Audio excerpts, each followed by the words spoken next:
Hey YouTube, this is part two of the steps you need to take to be an English teacher in Korea. So, if you listened to part one, then you heard steps 1 through 4, and those steps, as I said in the previous video, can all be done in one day. It's better if you take a week to, or more actually, to make sure you thoroughly research as much as possible everything you can about Korea. So that would be ideal. But technically, you could do 1 through 4 in one day. But let's move on and finish the step. Step 5. Step 5 is simply contact a recruiter. And these are easy to find through colleges and Google. You should know exactly what month you want to begin working abroad when you contact a recruiter, and you can also use alternative sites. You don't necessarily have to go through a recruiter to work in Korea, but working with a recruiter does have its advantages. It definitely makes the process easier, and you'll see why as we go through the steps. But you have someone to ask questions to that speaks English. So I can give you more information on great recruiters than I know, but they're really easy to find actually. So that's step 5, contact a recruiter. Step 4 is make sure that when the recruiter starts setting up your interviews, that you prepared a list of questions to ask your potential schools, your future employers, and send required paperwork back to the recruiter. So step 4 has 2 things you need to do. Make your list of questions for the school and make sure that you are sending your paperwork back to the recruiter fast, because they're going to be requiring questionnaires from you and health statements or whatever it is that they need. So when the recruiter asks you for a picture, it's one of the things that they're going to be asking you for. Make sure that it's professional, because they attach this picture to your resume without telling you. Okay? So do keep in mind this is legal in Korea. I know I have a human resources background in the United States, and you can never request a photo from an applicant, but in Korea it's okay. So make sure that you don't look creepy. Make sure that you aren't at a bar and there's a big flashing Budweiser sign behind you. And also make sure that you're conservatively dressed. You should definitely not show cleavage. Don't wear low-cut shirts. Don't wear obscene t-shirts. And try not to show your arms like with tank tops or wife beaters, even if you have nice muscles. As far as questions go, some schools don't allow unmarried couples to live together. So if this is a concern of yours, that's a question that you can pose to your future employer. If you want to know how long the school has been in business, make sure that you ask that. It could be pertinent, because schools that haven't been around for very long may be unstable, maybe they aren't, but at least it's something you should factor into your decision-making process. What else? If you want opportunities to learn Korean, then you can ask about those. There are tons of questions that you could ask your future employer so that they believe you're an active participant in this employment seeking process, and that you are being choosy as well, and that you are putting a lot of consideration into the job search. You want to make sure you're a good fit. So make sure that you're giving them your best, or the best impression possible. A few more questions that you can ask are if you will be the only teacher in the classroom, or if there will be a co-teacher.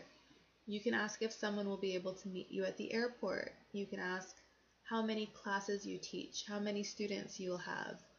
You can find out what age group you'll work with, and many, many more questions. You really need to sit down and brainstorm them. Don't just steal all of my questions. There's so many things that you should be trying to foresee for your own good. I mean, you don't want to show up in Korea and wish that you would have asked something like, will I be required to do overtime? You should know that before you come. Or if your apartment will have air conditioning. That is a make or break for some teachers. So anyway, make sure that you have your list of questions for the employer. And then move on to step 5. Step 5 is begin interviewing. Your recruiter is going to set up interviews for you based on the time that you say you'll be ready to move to Korea.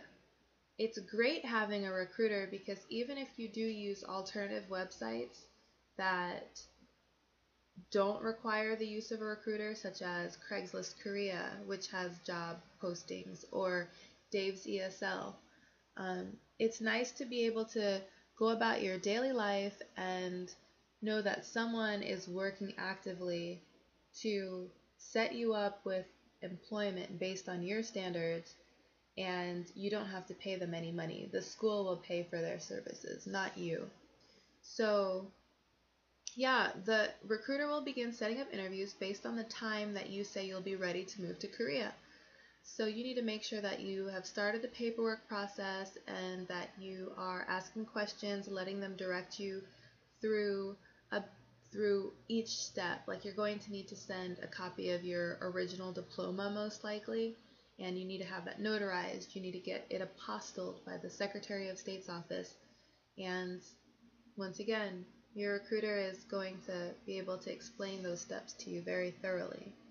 So make sure that you keep in contact with your recruiter, and then move on to step 6, which is be prompt for your interview. Even if the employer, who is possibly your future employer, is not. Okay? Just make sure that you are prompt. That's because many department managers that are doing the interviewing have to deal with student concerns, parent concerns, their superiors requesting their presence, things like that, and they have to do your interview at the same time. So know that some interviewers, they may be a little bit late, and that you shouldn't take that personally, okay? Or they might be a little bit early. Regardless, just make sure you put your best foot forward. Okay. Know that some interviewers don't know English, so some interviews are going to be really short. It doesn't mean that they weren't interested in you. In fact, I know I had maybe 3 or 4 interviews that were less than 5 minutes, and I got job offers from them. So chances are you will get lots of job offers. So you need to be choosy, because if you just pick anything, then what was the point of writing down your list of requirements to make sure that you found a job that actually is a good fit for you, so that you can be happy and blissful and enjoying your year here. Here are some things you should know about getting a job in Korea. I don't know if many people would tell you this. Nobody told me this. But employers may have physical requirements, and they base a lot of their like or dislike for you based on your appearance. Some interviews may be over the phone, but interviewing over Skype is becoming more and more common, so that both of you guys can see each other. If the office manager or the school principal is younger than you, that school may not want to hire you for fear that you will make them show you respect, as must be done in Korean culture. That is one of those times when you really need to let your personality shine through, because even if that's the initial mindset of the interviewer, you really can win them over. I've seen it done. There are schools that definitely prefer to hire white teachers with blonde hair, and that's because that is idealized as the epitome of what an English speaker looks like. It's not always the case. I've definitely heard of something occur that was the complete opposite of that. So keep that in mind. It's definitely not always the case. Some schools refuse to hire teachers who are overweight, and there are reasons for that, and I'm going to make a video about that in the future. But It's uh, it's definitely something that schools factor in. So that's something that you should be prepared for. Some schools prefer to hire guys over girls or vice versa. So as you can see, there are a lot of things going on behind the scenes that most foreigners usually don't get to see or know about. But if you get a job offer or if you don't, um, there are factors that are considered in Korea that legally could never be considered in America. So it's best if you just make sure that you're doing as many interviews as possible to acquaint yourself with as many schools as possible. Okay, number 7. Even if you need to borrow money, make sure that you have at least $1,000 to live off of when you come to Korea. Once you come to Korea, the school will need to do paperwork. So you don't instantly start being able to get a paycheck necessarily. If they get your alien registration card and all the paperwork goes through for your visa, then maybe you will be able to make the normal pay date. But most schools in Korea only pay once a month. So if they're still processing paperwork for you and that day passes, you may have to wait until the next pay cycle for you to get that month's pay and the little bit that you missed the previous month. That's usually how it works. If you have to, or having to put money away from your trip is going to be an important part of your planning process. So don't forget to do that.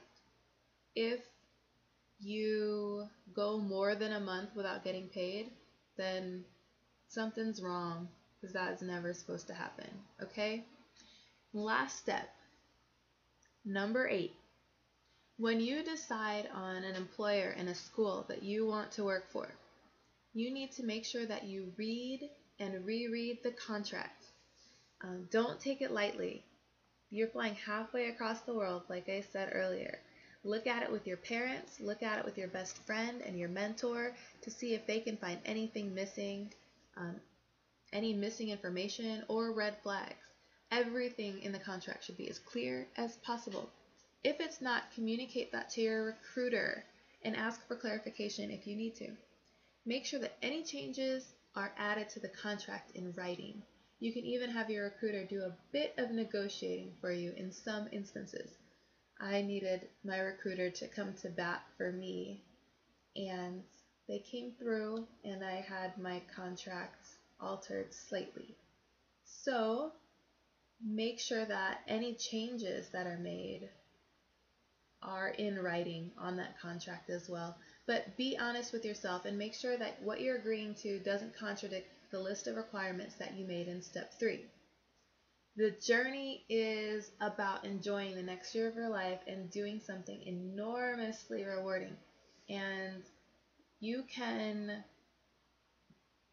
just do all the research you want, but in the end, you're never going to be able to predict the things that will happen in the future and the students that you'll meet or the people that'll change your life. So be sure to put any questions below. We're going to have a lot of videos in the future to answer any questions that you may have, and make sure you hit that subscribe button, okay? Alright, we'll talk to you soon. Bye bye.